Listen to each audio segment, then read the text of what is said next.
JB here. Hope everyone's doing outstanding. Tuesday, July 30th, 2024. Talk really quick about some earnings this morning, some things I'm looking at today and go from there. But the S&P squeezed out a slight gain, traded down to the lows at 11 o'clock yesterday, found some support, rallied just a mixed session. We had the S&P and the NASDAQ close slightly in the green. The Dow was down just a little bit, and then small caps were off 1%. So uh, the chart will come up in a second, but you look at a small caps chart, it's still setting up for some consolidation before the next leg, in my opinion. Watching areas on the SPY, talk about the 544 handle and 541. Those are two big spots. We break 544. I may look for a hedge or two. We have the Fed meeting starts today, and then the press conference and the statement come out tomorrow, 2 o'clock and 2:30. Would be, I think it's a 94% probability right now that the market's pricing in no rate cut for this meeting, and then a 89% probability that they cut rates in September. So I think anything outside that would be a surprise. Of course, people would love to see a rate cut, but you'd never want to see the markets get surprised by the Fed. So hopefully, no rate cut, status quo. Powell can just do his normal spin, and then we move on. And then we get into the earnings. And I think Microsoft's probably the biggest report this week, even though we still have Meta, Amazon, and Apple. But if you take a look at the correlation, nice little chart from Market Watch this morning, I think I posted in the room, uh, the correlation between Microsoft and the market so far this year. And I mean, most of these mega cap names have been, the Magnificent Seven have almost correlated with the SP because there's such a large percentage of the index to begin with. But if you look at what happened with Google last week, I think it's very important that Microsoft reports a great quarter, some great commentary around the cloud business and AI, and then we can get back to trying to get back to new highs on the S&P. If not, yeah, it might be an interesting week. I don't know if Apple and Amazon or Meta will be able to pull the market out of a spin here.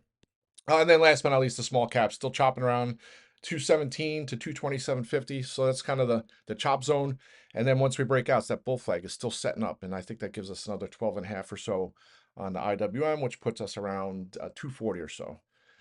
So that's that. So individual names. So Gilead, I finally, well, I say finally, but I closed the last of my August to 80 strikes out. There was a huge amount of contracts going through in the afternoon and kind of pumped up the premium a little bit. So I took advantage of that, locked those in, and then I went and got some September strikes. They'll report earnings a week from tomorrow, a week from Thursday. I think they report August 8th. That could be the next kick in the butt. But with the small caps rallying, IBB's holding up there, and I think just bodes well for some names like Gilead. So it hopefully it trades over 80 bucks into the end of the week. I'm able to at some point lock some of the September strikes in to cover costs into the earnings and go from there. But a nice move so far on Gilead.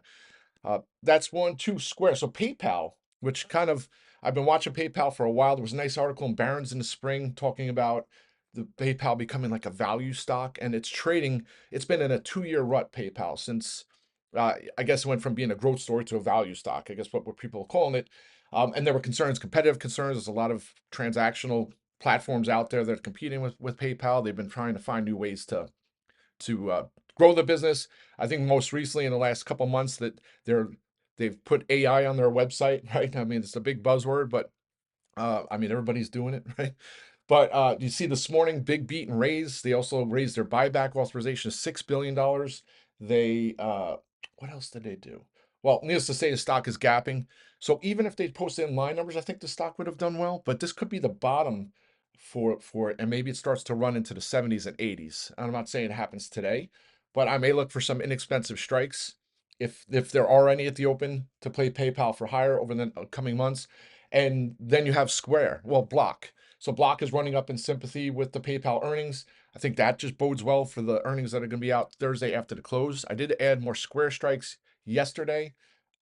What's funny is Morgan Stanley comes out this morning and lowers the price target on Square from 60 to 55. They already have an underweight rating. So they've been pretty right on that aspect. But you're going to do it 2 days before earnings. That makes no sense to me when you're going to get more color on the company, more data that you over the last 3 months that you don't have access to unless you have insider information, right?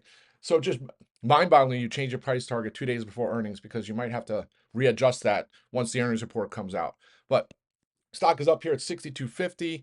Maybe this is the kick in the butt. It needs to get back over 70 bucks. I'll look to hopefully get a chance to close some of the 80 strikes I added yesterday to cover costs and ride those into earnings. Still have the 85s. Hopefully those come back to life. So that's square. I added some AMD calls yesterday as well. Here's a name, they report after the close as well. It's tough, right? I mean, it's at pretty much at 2024 lows.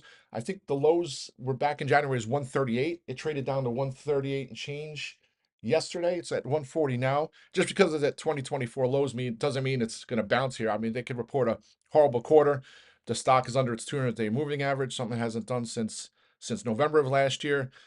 But I thought there would be a chance that it bounced. Looked like it was going to bounce, hit 144 or so yesterday, before pulling back. And I was hoping for some premium builds. So odds are, unless I can cover some costs into earnings, I'll probably close the position out and revisit. Just too much risk to hold into earnings.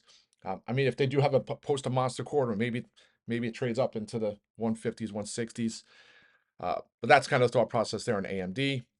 VKTX, nothing to talk about here. It's just a very frustrating name to no news, no catalyst. Sells off over 7%, giving back most of the gains from last week after their earnings update. I'll just continue to hold my September strikes. Try not to cry over the moves or look at the day-to-day minutia on VKTX because it'll just drive you nuts. iRobot down almost 8% yesterday. Back-to-back sessions of red, closed down. I think it was like 1 or 2% on Friday. If you look at the long-term chart, still looks good setting up. They're going to report earnings next week, so that'll be the next catalyst. If it holds gains here today and starts trading up, I may look for some more strikes. I know, call me crazy, but I think long-term it's set up for a move over 1450. Once that breaks, it's off to the races. I'm trying to think of some of the other names this morning. Pfizer reported earnings. Merck's getting hurt a little bit here. It's down about $5 in the pre-market. Pfizer's looking pretty good in the pre-market, up 80 cents, but that's probably not enough for the calls. I'm trying to think of some of the names and things to look at. I think that's about it. Weight Watchers reports this week. Excuse me, Weight Health, right? It's not Weight Watchers, Weight Health. So, I edited those serious speculative calls a couple weeks ago. They're going to report Thursday before the open. So one of these quarters is either going to set it up or it's going to put its course on delisting and bankruptcy, right? So I think it's going to be the former, and I think it's going to eventually there's going to be an update and the stock's going to go bonkers. But hopefully it's this quarter. So it will be interesting to watch the updates, how their sequence acquisition is going, and all that kind of fun stuff. And I think that's about it, folks. We got about 25 minutes to the open. Gold is just turning around here. I still think the path of least resistance is down to that 23 handle, but obviously the last couple sessions it hasn't been doing that. Let's see if I can pull it up. I don't even have it on here. Do I have it on here? Yeah. So I'll have patience on that. Have plenty of time on my strikes. And that's about it, folks. Let's have a great day. I'll be back on audio later. Rock and roll.